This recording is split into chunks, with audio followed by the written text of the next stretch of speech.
Ex-Nazi Navy officer exposes coastal bunkers used to hold and harass captured women for days. January 17, 1940. Ravensbrück Concentration Camp, northern Germany. The corridor smells of carbolic acid and something else, something organic and wrong, like meat left too long in summer heat. Snow falls outside the barred windows, each flake drifting past iron frames that divide the grey sky into perfect geometric sections. Inside, the linoleum floor gleams under electric bulbs that hum with Prussian efficiency. A woman in a striped uniform walks barefoot down this hallway, her breath visible in the cold. She clutches a thin cotton gown to her chest. Behind her, a female guard in polished boots follows at a measured distance, close enough to remind, far enough to seem civilized. They are moving toward a white door at the corridor's end. On that door, in Gothic script, a single word, Untersuchungszimmer, examination room. The woman's name is Zofia. She's Polish, 23 years old, arrested for hiding Jewish neighbours in her cellar. She's been at Ravensbrück for 11 weeks. In that time, she has learned that certain summons are worse than others. A summons to the quarry means exhaustion. A summons to the punishment block means pain with a clear beginning and end. But a summons to the clinic, the revier, means something that has no proper name in any language she knows. It means the violation of the body in the language of medicine. It means hands in latex gloves and instruments of steel, and the particular horror of atrocity dressed as science. She reaches the white door. The guard opens it without knocking. Inside, 3 examination tables with leather restraints, cabinets filled with surgical instruments gleaming like jewellery, a scale, a height chart, bottles of iodine and ether arranged in neat rows, and behind a metal desk, a man in a white coat, Dr. Helmut Vetter, SS Hauptsturmführer, age 37, graduate of the University of Würzburg, member in good standing of the German Medical Association. He does not look up immediately. He's writing in a leather-bound journal, his handwriting small and precise. When he finally raises his eyes, they are blue and entirely empty of recognition. He sees not Zofia, but subject 2847K, female, Polish, category, political. Undress, he says in German, completely. This is how it begins, not with sudden violence, but with the calm procedural language of a routine physical. Not in a dungeon, but in a room that could pass for any medical facility in any German city. Clean, organised, rational. That is the first horror, that such things happen not in darkness, but under fluorescent light. Not in chaos, but with paperwork filed in triplicate. The Holocaust did not unfold in shadows. It unfolded in offices and clinics and laboratories, documented in patient files and research proposals, committed by men who went home each evening to warm dinners and kissed their children good night. The Nazi medical establishment did not stumble into atrocity. It walked there deliberately, step by calculated step, paving the road with academic papers and legal precedents. The foundation was laid long before the first concentration camp opened, in the intellectual architecture of eugenics and racial hygiene that infected Western medicine in the early 20th century. Germany, with its legendary universities and Nobel laureates, with its tradition of Wissenschaft, rigorous systematic knowledge, proved particularly susceptible. By 1933, when Hitler assumed power, German medicine had already spent 2 decades debating the biological threat posed by the disabled, the mentally ill, the genetically inferior. The regime simply transformed academic debate into state policy. The Nuremberg laws of 1935 codified racial hierarchy into law. The law for the prevention of hereditarily diseased offspring authorized forced sterilization. The T4 euthanasia program, launched in 1939, murdered over 70,000 disabled Germans in the name of racial purification. Each step was documented, each victim counted, each procedure refined. German efficiency applied to human destruction, and the men who administered these programs were not sadistic outliers, but respected professionals, doctors, professors, researchers who published in peer-reviewed journals and attended international conferences. When the concentration camp system expanded after 1939, these doctors followed. They came willingly, attracted by opportunity. In the camps, they would face none of the ethical constraints or legal oversight that limited research in civilian hospitals. Here, they had access to unlimited human subjects who could be used without consent, damaged without consequence, killed without accountability. The camps became laboratories, the prisoners became experimental material, and the doctors became something for which the German language, despite its legendary precision, has no adequate word. Murderer is insufficient. Verbrecher, criminal, lacks the specific horror. These were men who perverted the entire healing profession, who transformed medicine from a practice of care into an instrument of genocide. By January 1940, when Zofia walks down that carbolic-scented corridor, the system is already fully operational. At Ravensbrück, the largest women's camp in the Nazi system, a medical staff of SS doctors and nurses oversee a population of thousands. They conduct selections, determining who is fit for labour and who will be killed. They perform examinations that are often preludes to sterilization, infection experiments, or surgical mutilation. They maintain meticulous records of every procedure, every death, every experiment, filing reports that read like parodies of legitimate research. Subject exhibited expected response to trauma, they write, as if torturing a human being is a laboratory protocol.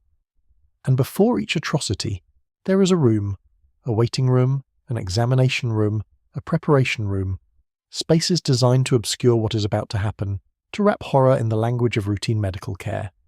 These rooms are crucial to the machinery of destruction. They provide psychological buffer, a transitional space where victims can still believe they are patients, where perpetrators can still pretend they are doctors. The rooms are theatre sets for a grotesque performance of normality, where mass murder dresses in a white coat and asks you to step on the scale. Dr. Helmut Vetter expected many things when he volunteered for concentration camp service in 1939. He expected career advancement. The SS Medical Corps offered rapid promotion for ambitious young doctors. He expected research opportunities, access to human subjects unavailable in civilian practice. He expected ideological satisfaction, the chance to serve the fatherland by eliminating biological threats to the Aryan race. What he did not expect was the peculiar emotional numbness that would settle over him within months, the way human beings would transform in his perception from persons into objects, specimens, units of experimental data. He had trained at Würzburg, one of Germany's finest medical schools, studying under professors who lectured on racial hygiene with the same authority they brought to anatomy or pathology. He had absorbed the scientific racism of his era without resistance, accepting as medical fact the hierarchy of races, the danger of genetic contamination, the necessity of biological purification. When he joined the SS in 1937, it felt like a natural extension of his medical calling. He would be a physician to the Volkskörper, the body of the nation, cutting away disease, preventing infection, ensuring the health of the German race. His first posting was at Dachau, where he assisted in high-altitude experiments, placing prisoners in decompression chambers to simulate conditions at extreme altitudes, then observing as their lungs hemorrhaged and their brains starved for oxygen. The research was meant to help Luftwaffe pilots. That's what he told himself. That these deaths served a greater purpose, that the suffering of inferior humans advanced the survival of German airmen. The subjects died badly, gasping, convulsing, sometimes regaining consciousness just long enough to understand what was happening to them. Vetter learned to leave the room during the worst of it, to return only when the thrashing stopped and there was a corpse to examine and a data set to record. At Ravensbrück, transferred in late 1939, he expected similar work. Controlled experiments, subjects who would die relatively quickly under controlled conditions. Instead, he found himself conducting gynecological examinations that were barely disguised acts of sexual violence, performing forced sterilizations on women deemed racially undesirable, assisting senior doctors in surgical experiments that served no research purpose beyond satisfying the perpetrator's curiosity or cruelty. The work was not clean, it was not scientific, it was simply violence with medical instruments, sadism with paperwork. He began drinking schnapps before certain procedures. Not enough to impair his technical skill, his hands remained steady, his incisions precise, but enough to dull the part of his mind that still recognized what he was doing. He developed elaborate mental frameworks to justify his actions. These women were enemies of the Reich. They had forfeited their rights through their crimes. Their suffering, while regrettable, served the greater good of Germany. These were not original thoughts. They were the standard rationalizations provided by Nazi ideology, by SS indoctrination, by the entire apparatus of the regime. But Vetter repeated them to himself with increasing frequency and decreasing conviction, like a prayer whose words have lost all meaning but whose ritual remains necessary. What he truly did not expect was the ordinariness of it all. He had imagined that participating in such things would feel extraordinary, that crossing the boundary from healer to killer would be a dramatic transformation marked by some internal rupture. Instead, it felt like going to work. He woke each morning in his quarters, ate breakfast in the SS mess, walked to the clinic, conducted his examinations, filed his reports, ate lunch, conducted more examinations, filed more reports, had dinner, read for an hour, went to bed. The days acquired a routine. The atrocities became normalized. This, perhaps, was the most horrifying discovery, that human beings can adapt to anything, can normalize any level of cruelty, can transform monstrous evil into tedious bureaucratic procedure. The female prisoners expected nothing. They had learned, quickly and brutally, that expectations were a luxury they could not afford. When Zofia received her summons to the clinic, a guard calling her number during morning roll call, she felt her stomach drop but kept her face neutral. Around her, other women avoided eye contact. Everyone knew what clinic summons often meant. Not all women returned from the reverie, and those who did return were often changed in ways visible and invisible, limping, bleeding, hollow-eyed, marked by some procedure whose exact nature was spoken of only in whispers after lights out, when darkness provided the illusion of privacy. Zofia had heard the stories about women sterilized without anesthetic, about examinations that lasted hours and left women unable to walk, about experiments, that word whispered with particular horror, where doctors tested drugs or procedures on prisoners as if they were laboratory animals. She'd heard about Dr. Vetter specifically, about his cold blue eyes, about the way he touched women as if they were objects, about his meticulous note-taking even as women screamed. She had heard, and she had hoped, the desperate hope of someone trapped in hell, that her number would never be called. Now it had been. Now she walked down that corridor toward the white door, and there was nothing to expect except that whatever happened would be worse than her fear of it. That was the lesson the camps taught with brutal efficiency, that human imagination cannot prepare you for the reality of systematic dehumanization, that there is always another depth to which you can be forced to descend. The historical record is precise in its horror. At Ravensbrück, between 1939 and 1945, SS doctors conducted forced sterilizations on thousands of women, Roma, Jewish, Polish, any group the regime deemed unworthy of reproduction. They used multiple methods: surgical removal of ovaries, injection of caustic substances into the uterus, exposure to radiation. Many women died from infections or hemorrhaging. Many more survived but were left permanently damaged, their bodies mutilated in the name of racial purity. The doctors kept careful records. Dr. Karl Klauberg, who conducted sterilization experiments at Ravensbrück and later Auschwitz, documented his techniques in detailed medical reports, hoping to publish his findings after the war.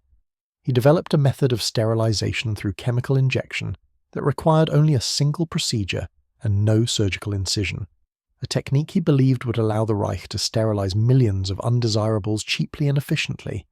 He tested this method on hundreds of women without anesthetic, observing their pain responses, noting complications, refining his procedure. He was not a rogue sadist, but a trained gynecologist with a university position, who saw himself as a scientist solving a logistical problem. Dr. Herta Oberhäuser, one of the few female physicians in the SS Medical Corps, conducted her own experiments at Ravensbrück. She infected prisoners with bacteria, deliberately inflicted wounds, tested drugs on women whose reactions she observed with clinical detachment. After the war, she would be convicted at Nuremberg and sentenced to 20 years in prison, though she served only 5. Upon release, she resumed medical practice in Germany, working as a family doctor until a survivor recognized her in 1958 and her license was revoked. For more than a decade after her crimes, she continued to examine patients, to prescribe medications, to present herself as a healer. The examination rooms themselves were designed to facilitate these crimes. They were located in a separate building within the camp marked with a red cross, the international symbol of medical care perverted into a marker of danger. The rooms were equipped like any medical facility: examination tables with stirrups, cabinets of instruments, sterilization equipment, filing systems for patient records. This normalcy was intentional. It allowed doctors to maintain the fiction that they were conducting medicine, not torture. It allowed guards and administrators to process the atrocities as medical procedures, not crimes. And it allowed the Nazi state to document everything with bureaucratic precision, creating an archive of atrocity written in the language of clinical research. Women were brought to these rooms in various ways. Some were told they needed routine health checks. Some were informed they had infections requiring treatment. Some were given no explanation at all, simply marched from their barracks to the clinic under guard. Once inside, they were ordered to undress, to sit on the examination table, to place their feet in the stirrups. The ritual of a normal gynecological exam was mimicked in every detail, except that consent was absent, dignity was stripped away, and the examination often involved procedures that had nothing to do with health: sterilization, experimentation, sexual assault dressed as medical necessity. The doctors maintained professional demeanor throughout. They wore white coats, they washed their hands, they used proper medical terminology.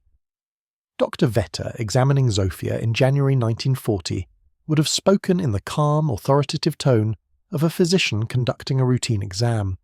He would have noted her vital signs, palpated her abdomen, conducted an internal examination with gloved hands and sterile instruments. He would have done everything correctly by the standards of medical procedure, except that Zofia had no say in any of it, no right to refuse, no assurance that the examination would remain within the bounds of legitimate medical practice. This was the particular genius of Nazi medical crimes.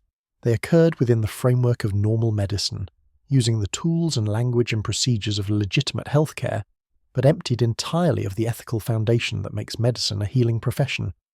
The Hippocratic Oath, "First do no harm," was not violated so much as inverted. These doctors deliberately harmed in pursuit of ideological and experimental goals, all while maintaining the external appearance of medical professionalism. The transformation did not happen all at once for Dr. Vetter. There was no single moment when he crossed from doctor to war criminal, no dramatic decision to abandon his medical ethics. Instead, there was a gradual erosion, a series of small compromises that accumulated into monstrous evil. The first time he participated in a forced sterilization, he felt deep discomfort. The woman had cried, had begged in Polish that he couldn't understand but whose meaning was unmistakable. He had paused, scalpel in hand, and for perhaps 30 seconds he had stood on the edge of refusal. Then his superior, Dr. Sontag, had looked at him with irritation and asked if there was a problem. Vetter shook his head and made the first incision. After that it became easier. Not easy.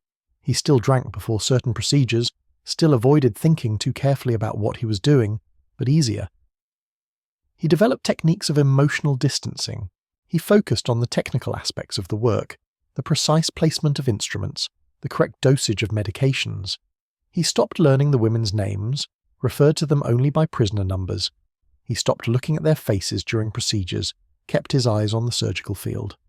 He created elaborate intellectual justifications, that he was following orders, that refusing would mean his own punishment or death, that someone else would do these things if he didn't, that his participation at least ensured the procedures were done competently, with minimal additional suffering. None of these justifications withstood even minimal ethical scrutiny, and some part of Vetter knew this. But humans are profoundly skilled at self-deception, especially when the alternative is confronting their own complicity in evil. Vetter convinced himself that he was surviving, adapting, doing what was necessary in impossible circumstances. He did not think of himself as a monster. Monsters were aberrations, psychopaths, sadists who enjoyed cruelty. He was none of those things. He was simply a doctor doing his duty in wartime, serving his nation, following the directives of legitimate authority.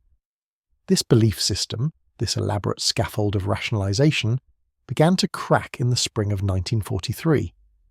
A woman was brought to his examination room, a political prisoner from Munich, a former schoolteacher arrested for distributing anti-Nazi pamphlets. She was older than most of the prisoners, perhaps 50, and she looked at Vetter with an expression he had learned to ignore in younger women, but found unsettling in her.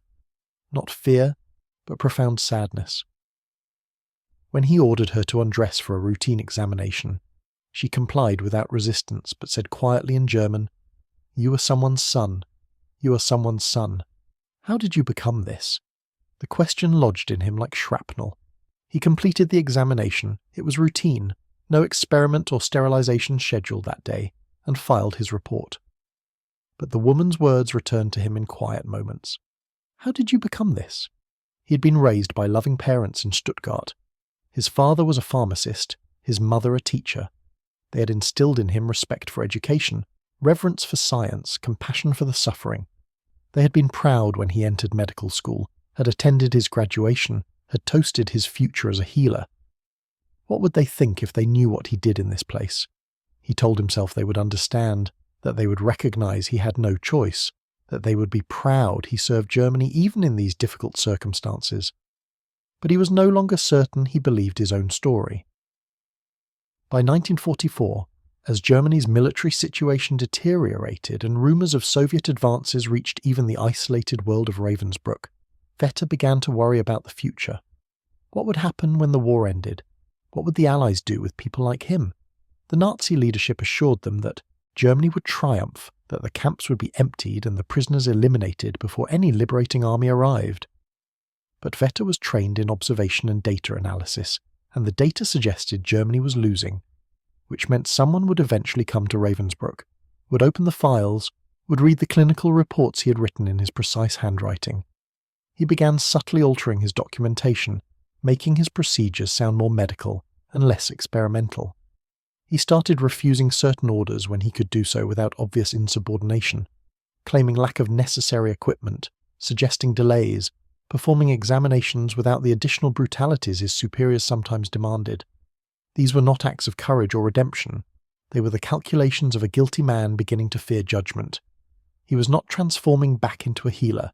He was simply beginning to understand that atrocity so normal within the bubble of the camp might not be viewed as such by the outside world. For the women who survived Ravensbrück's medical crimes, the transformation was different and more profound. They had entered the examination rooms as human beings with bodies that belonged to them, with dignity that was their birthright, with futures that stretched beyond the barbed wire. They emerged as something else, damaged, violated, marked permanently by what had been done to them. Some never spoke of it, carrying the trauma in silence for the rest of their lives. Some testified at war crimes trials, finding in public witnessing a form of healing or at least of meaning-making. All of them carried the knowledge that medicine, which should heal, could instead become an instrument of profound harm, and that doctors, who should protect the vulnerable, could instead become their destroyers. Zofia survived. In April 1945, as the Red Army approached Ravensbrück, she was among the prisoners force-marched westward in a desperate attempt by the SS to hide evidence of their crimes. She survived that march, was liberated by Soviet forces, eventually made her way back to Poland. She never spoke publicly about the examination rooms, about the procedures conducted on her body, about Dr. Vetter with his blue eyes and steady hands. She married in 1947, a fellow survivor. They never had children, not by choice, she would tell her sister late one night after too much vodka, but because the doctors at Ravensbrück had ensured she could not. She died in 1983, aged 66, and was buried in Warsaw. In her papers, found after her death, was a single page torn from a notebook. On it, in Polish, just 4 words. They called it medicine. There is an object that appears repeatedly in survivor testimonies from Ravensbrück's medical facilities, a clipboard. The doctors always carried clipboards, always took notes during procedures. They recorded measurements, observations, reactions. They filled out forms in triplicate, 1 copy for the camp, medical office, 1 for SS headquarters in Berlin, 1 for their own research files. The clipboard represented the Nazi insistence on documentation, the bureaucratic soul of the Holocaust. But for prisoners, it became something else, a symbol of their reduction from person to data point, from human to experimental subject. Survivors remember the sound of pencil on paper while they were examined, while they were violated, while they lay on tables with their bodies exposed and their dignity shattered. They remember doctors who looked more often at their clipboards than at the women they were treating. They remember thinking, even in the midst of pain or fear, about what was being written about them, what clinical language was being used to describe their suffering, how their agony was being transformed into medical notation. The clipboard represented a particular obscenity, the pretense that what was happening was science, that these crimes were research, that inflicting pain and death on unconsenting subjects could be justified by data collection. After the war, when Allied forces discovered the medical records from Ravensbrück and other camps, they found thousands of pages of clinical notes describing experiments that violated every principle of medical ethics. The notes were organized, detailed, professionally formatted. They looked like legitimate research documentation, except that every page described a crime. At the Nuremberg doctors' trial in 1946-1947, prosecutors presented these documents as evidence. They showed clipboards that had been used to record experiments. They read aloud from clinical reports that described in neutral medical language procedures that constituted torture and murder. The disconnect between the professional tone of the documentation and the horror of the acts described was profound. Here was a report noting subject expired at 1437 hours following administration of experimental compound X147, as if the death of a human being was a minor data point in a research project. Here was a chart tracking pain responses during sterilization procedures conducted without anesthetic, as if measuring women's screams was a legitimate scientific endeavour. The doctors on trial, 23 of them, including several from Ravensbrück, defended themselves by claiming they were advancing medical science, that their research would save lives, that they were following orders, that they were acting within the laws and norms of the Nazi state. Their lawyers argued that the experiments, while regrettable, were no different in principle from research conducted by other nations on prisoners or subjects who couldn't consent. These defences failed. 16 defendants were found guilty. 7 were sentenced to death by hanging. The tribunal established for the first time in international law clear principles of medical ethics, that research on human subjects requires informed consent, that the potential benefits must justify the risks, that subjects must have the right to withdraw, that researchers have a duty to minimize harm. These principles, formalized in the Nuremberg Code, emerged directly from the horror of Nazi medical crimes. The clipboard, that mundane object, that simple tool of bureaucracy, had become a symbol of medicine perverted, of science corrupted, of the human capacity to rationalize atrocity through the language of professionalism and data collection. April 30th, 1945, Ravensbrück Concentration Camp. The SS has fled. The Red Army's approaching, artillery fire audible in the distance. The camp is in chaos. Prisoners emerging from barracks, weak and disoriented, confronting the sudden absence of their captors. Some search for food, some collapse. Some wander in shock, unable to process that the daily routine of terror has suddenly ceased. A group of women breaks into the medical facility.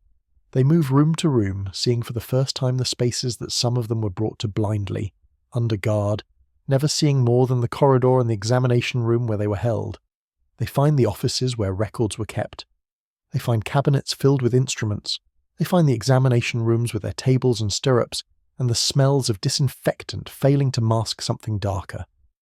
One woman, a Czech political prisoner, a resistance fighter, a survivor of multiple examinations, picks up a clipboard from a desk. It still has papers attached. She reads the top page. It's a medical report dated 2 weeks earlier, describing a sterilization procedure performed on prisoner 4421J clinical language. Precise measurements, notation of complications. The woman's hands begin to shake.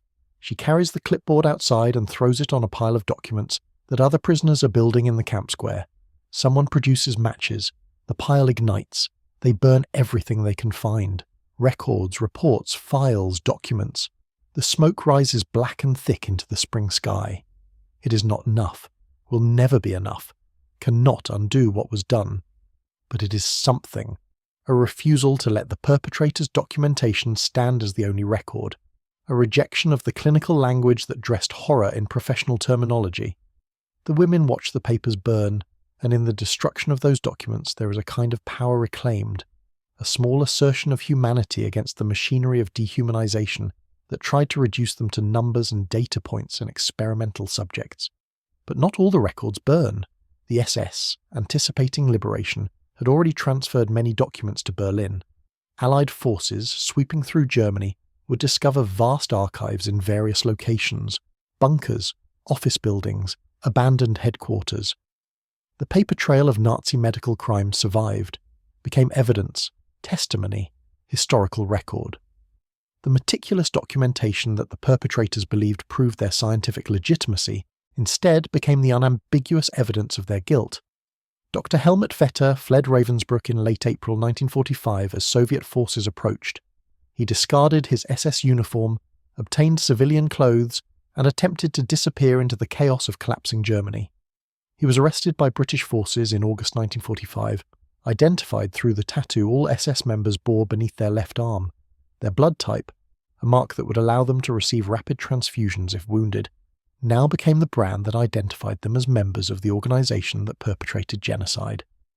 During interrogation, Vetter was initially cooperative, apparently believing that if he presented himself as a professional doing difficult but necessary medical work under orders, he might be treated as a soldier rather than a criminal. He was confused when his interrogators responded with disgust to his clinical descriptions of camp procedures. He seemed genuinely unable to understand why forced sterilizations and medical experiments without consent were being characterized as crimes rather than research. He had so thoroughly absorbed Nazi ideology, had so completely rationalized his actions that he could not recognize his own monstrosity. He was tried at the Nuremberg doctor's trial. The prosecution presented documentation in his own handwriting, reports describing sterilizations he performed, experiments he assisted with, examinations he conducted. They presented testimony from survivors who identified him, who described what he did in those examination rooms. Vetter's defense was that he acted under orders, that refusal would have meant his own death, that his participation ensured procedures were conducted with technical competence that minimized suffering. The tribunal found him guilty of crimes against humanity. In their judgment, they noted that following orders is not a defense for participation in atrocities, that medical professionals have ethical obligations that supersede military obedience, that the deliberate infliction of harm on unconsenting subjects is not medicine regardless of how it is documented. He was sentenced to death. The sentence was later commuted to 20 years imprisonment. He served 12 years, was released in 1958, and lived quietly in Bavaria until his death from heart failure in 1977. He never publicly recanted, never expressed remorse, never acknowledged that what he did in those examination rooms was anything other than difficult but necessary medical work in wartime. There are no monuments to the women who were brutalized in Ravensbrück's examination rooms, no memorial that specifically names the medical crimes committed there, though the camp itself is preserved as a memorial site. The examination rooms no longer exist. The medical building was demolished years ago, the land now part of the museum complex, but architecturally undifferentiated from the rest. Visitors walk past the site without knowing that beneath their feet are the foundations of rooms where medicine became torture, where the language of healing concealed the practice of harm. But the testimony remains.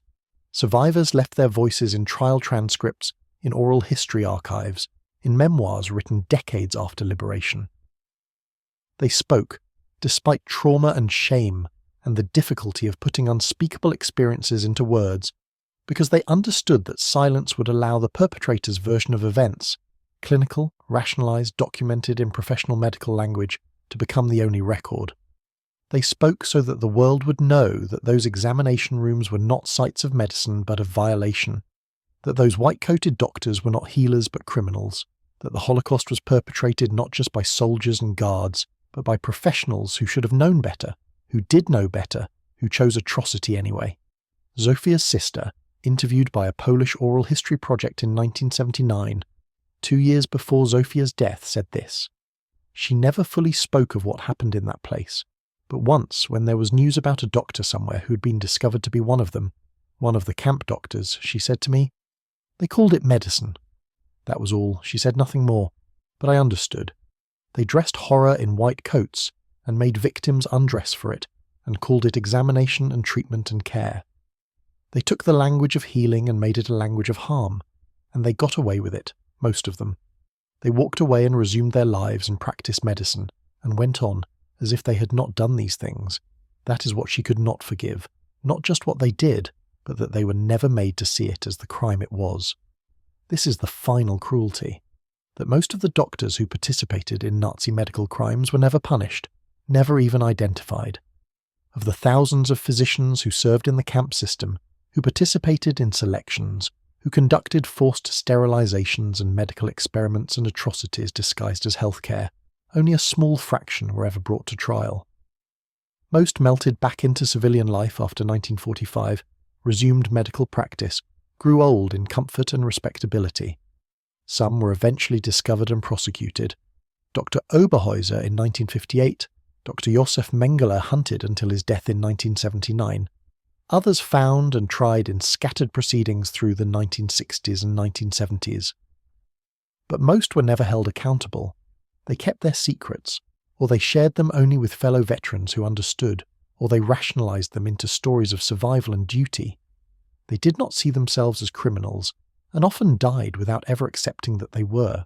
This is the truth that Zofia understood and carried to her grave, that evil on this scale requires not just monsters, but ordinary people willing to participate, and that such people rarely transform back into moral actors even after their crimes are exposed. The doctors of Ravensbrück and Auschwitz and Dachau and Buchenwald were not aberrations.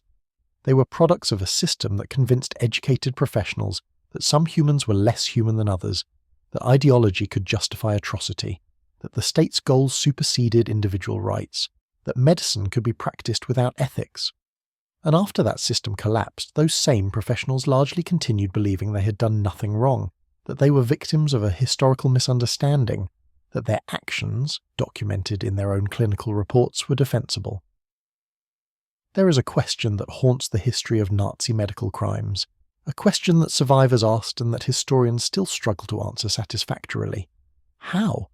How did educated professionals trained in healing become perpetrators of systematic torture and murder? How did the violation of every principle of medical ethics become routine? How did examination rooms, spaces that should represent care and healing, become chambers of horror? The answer is not singular or simple.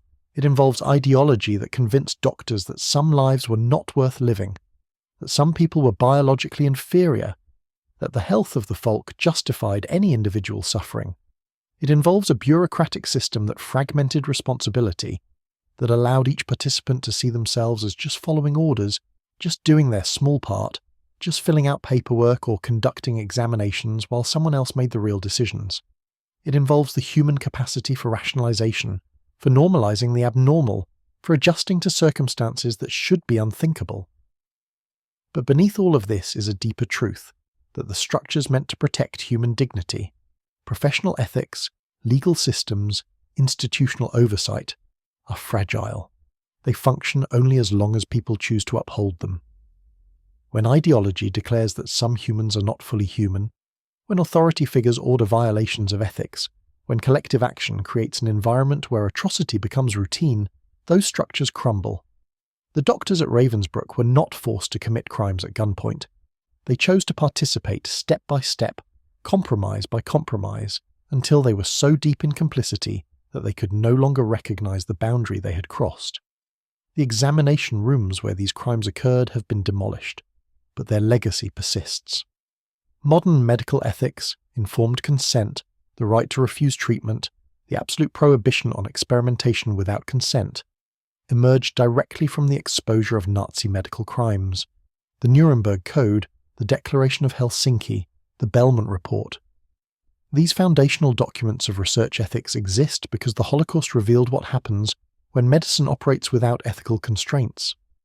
Every time a researcher obtains informed consent, every time an ethics committee reviews a research protocol, every time a doctor respects a patient's autonomy, it is a small victory over the legacy of those examination rooms. But vigilance is required. The impulse that led German doctors to participate in genocide, the belief that ideology can justify atrocity, that some humans are less deserving of rights, that professional competence can be separated from ethical responsibility, did not die with Nazi Germany.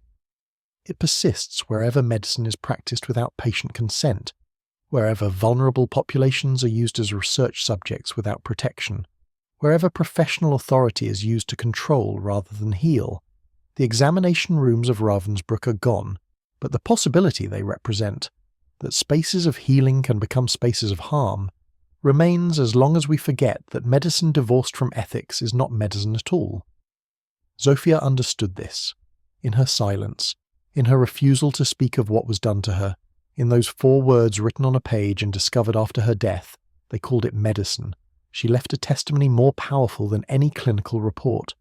She named the fundamental crime, not just the violation of her body, but the violation of the trust that should exist between healer and patient, the perversion of the medical profession into an instrument of genocide, the use of scientific language to conceal and justify atrocity.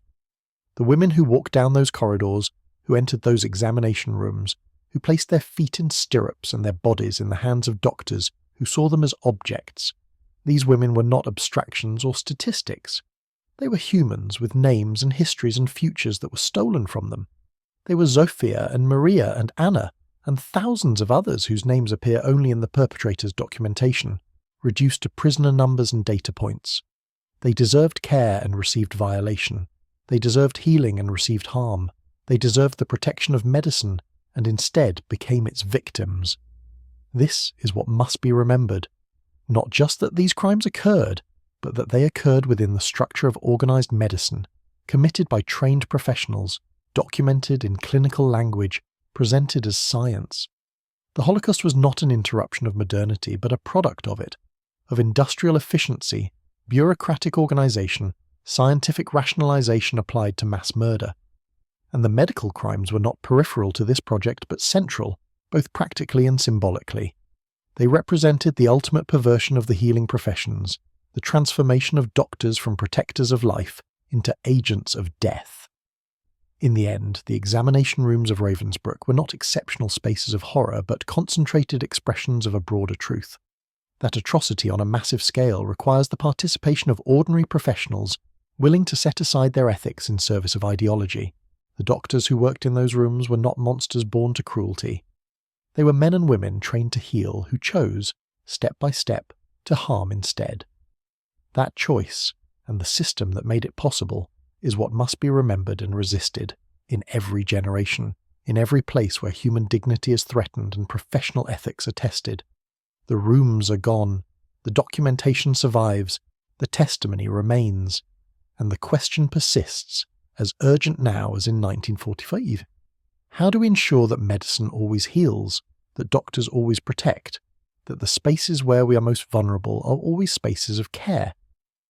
The answer lies not in better systems or stronger laws, though those matter, but in the daily choice of individual professionals to uphold their ethical obligations, even when authority demands otherwise, even when ideology justifies violations, even when everyone around them has normalized the abnormal.